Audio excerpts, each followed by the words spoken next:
Assalamualaikum warahmatullahi wabarakatuh.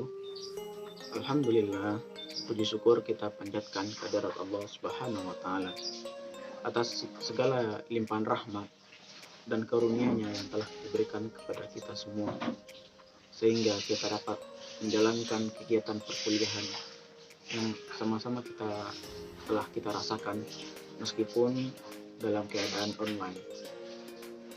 Selanjutnya, selawat beserta salam, marilah kita doakan kepada Allah untuk selalu tercurah kepada baginda Nabi kita, yakni Nabi Muhammad Sallallahu Alaihi Wasallam, dengan antaran kata Allahumma shalli ala Sayyidina Muhammad wa ala ali Sayyidina Muhammad. Yang kami hormati dosen pembimbing mata kuliah Sistem Hukum Indonesia, yaitu Bapak Rizky Safril, SHI MSI.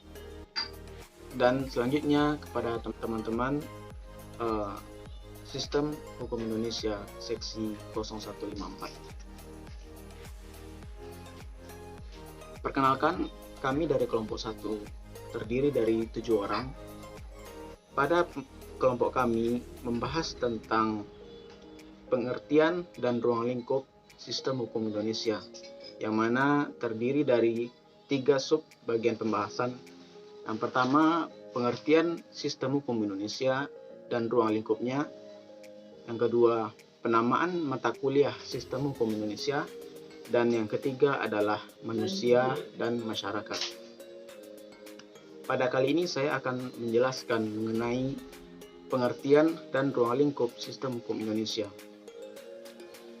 Sistem adalah suatu kesatuan atau kebulatan yang di dalamnya terdiri dari beberapa bagian atau komponen.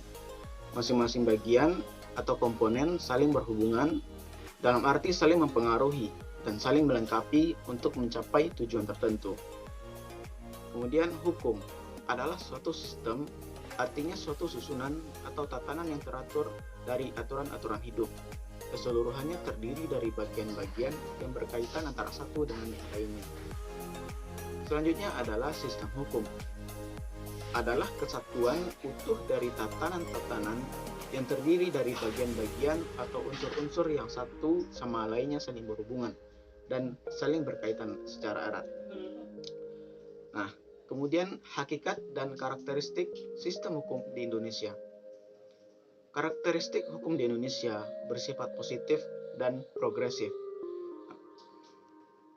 Salah satu hal yang spesifik dari hukum Indonesia sehingga membedakannya dari hukum negara lain adalah tekad untuk tidak melanjutkan hukum warisan pemerintah lokal, pemerintah kolonial yang pernah menjajahnya.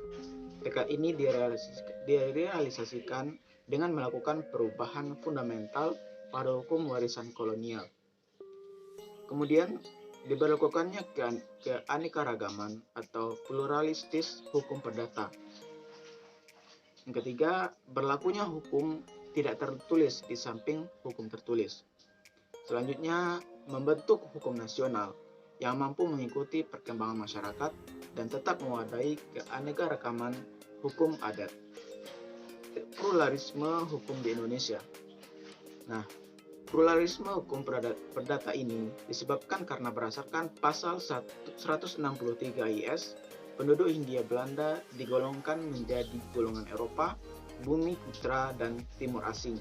Meskipun hukum perdata di dalam hukum positif Indonesia masih bersifat pluralistis, tetapi tidak lagi ditujukan pada golongan penduduk tertentu, melainkan ditujukan kepada warga negara Indonesia secara umum. Demikian penjelasan dari saya. Selanjutnya akan dibahas oleh teman selanjutnya. Kaidah dasar pembentukan hukum dan sumber-sumber hukum di Indonesia. Yang pertama adalah Pancasila sebagai pandangan hidup bangsa, merupakan kesatuan dari rangkaian nilai-nilai luhur yang berfungsi sebagai kerangka acuan untuk menata kehidupan individu, interaksi antar individu, dan individu dengan alam sekitarnya dalam suatu lingkup kehidupan berbangsa. Yang kedua, Pancasila sebagai dasar negara. Pancasila sebagai dasar negara amat penting dan mendasar bagi Indonesia. Pancasila merupakan landasan fundamental bagi penyelenggaraan negara. Kedudukan Pancasila sebagai dasar negara Indonesia membawa konsekuensi logis, yakni kekuatan imperatif atau memaksa secara hukum. Yang ketiga, sumber hukum.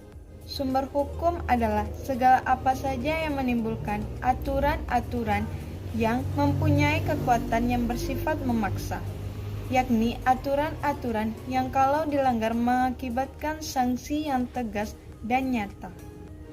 Komponen substansi hukum, sistem hukum adat dan hukum perdata. Hukum adat merupakan hukum tidak tertulis yang dibentuk dan dipelihara oleh masyarakat hukum adat tanpa campur tangan dari penguasa, yang dilengkapi dengan sanksi sebagai upaya pemaksa. Hukum perdata merupakan hukum yang mengatur hubungan antar perorangan, mengatur hak dan kewajiban dalam lapangan hukum kekeluargaan dan dalam pergaulan masyarakat.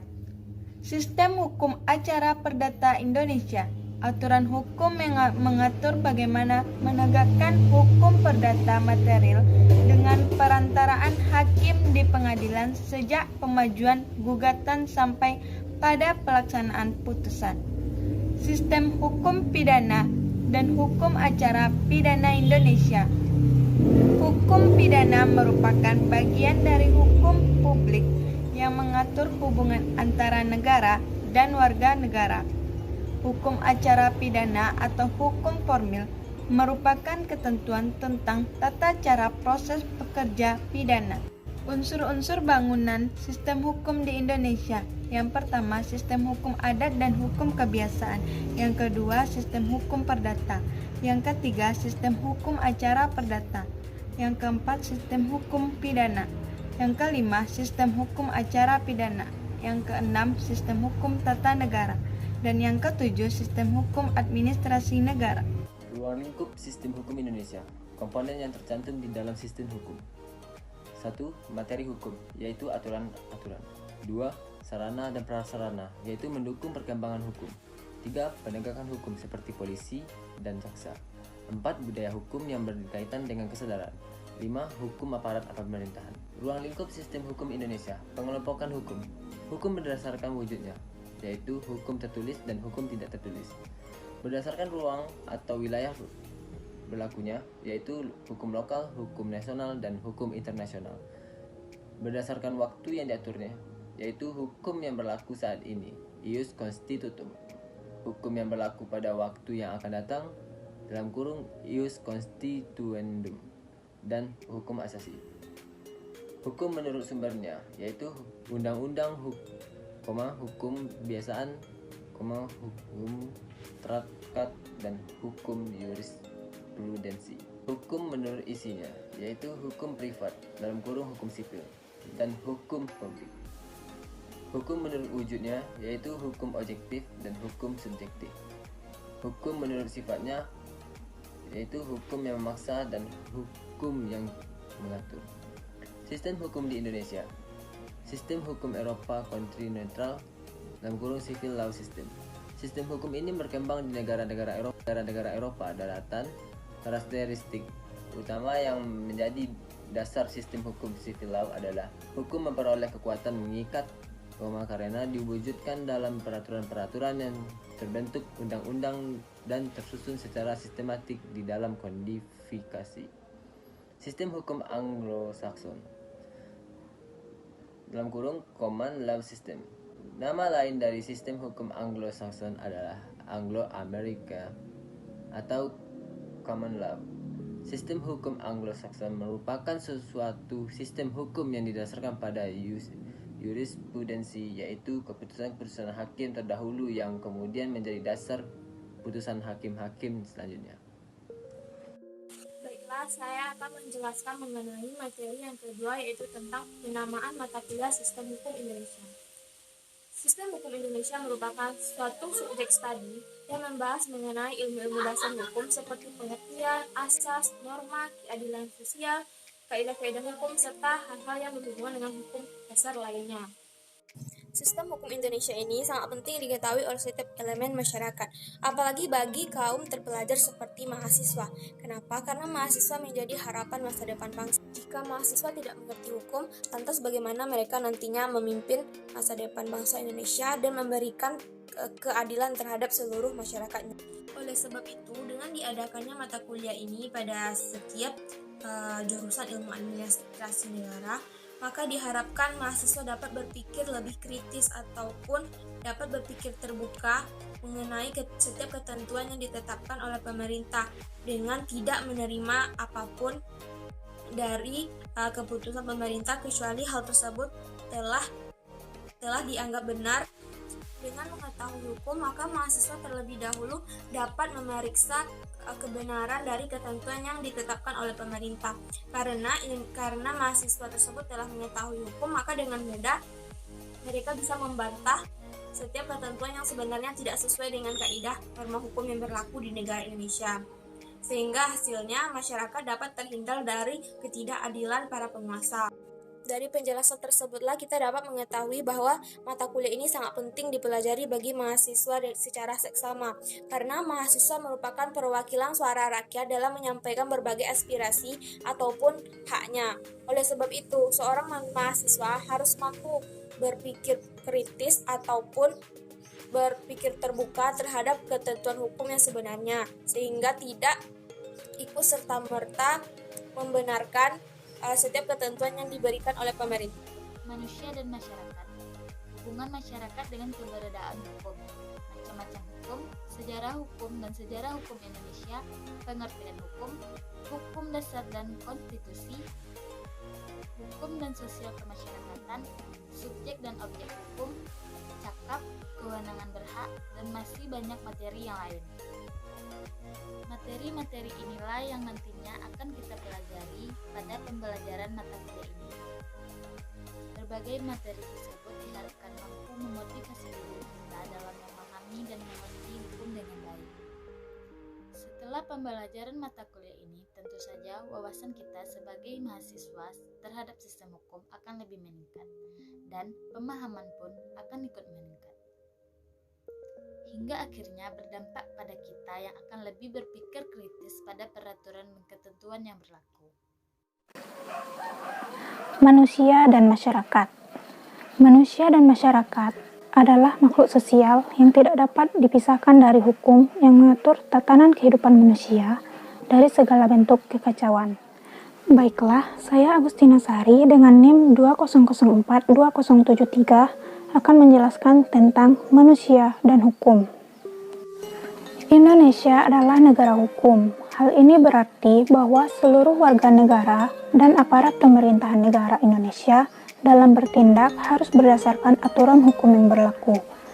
Setiap warga negara bersamaan dengan kedudukannya di dalam hukum dan pemerintahan wajib menjunjung hukum dan pemerintahan itu dengan tidak ada kecuali. Pasal 27 ayat 1 Undang-Undang Dasar 1945.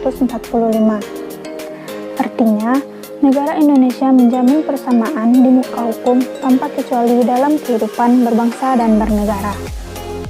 Hukum dihadirkan untuk menciptakan keteraturan dengan mencegah atau mengatasi segala bentuk kekacauan. Dengan adanya keteraturan, mendorong manusia untuk melakukan interrelasi di antara sesamanya, guna merealisasikan kepentingan atas dasar motif eksistensialnya masing-masing atau hakikat individual. Artinya, untuk memperoleh kebutuhan, maka manusia harus berinteraksi dengan manusia lainnya, sehingga terbentuklah masyarakat. Selanjutnya yaitu masyarakat dan hukum. Keberadaan hukum dalam masyarakat sangatlah urgent, karena hukum mengatur perilaku manusia. Hukum tidak terlepas dari masyarakat, begitupun sebaliknya. Karena selain hukum itu bersifat pasif, hukum juga bersifat aktif dalam mengontrol setiap tindakan individu dan selalu berusaha membawa masyarakat dalam suatu perubahan yang terencana. Sekianlah presentasi dari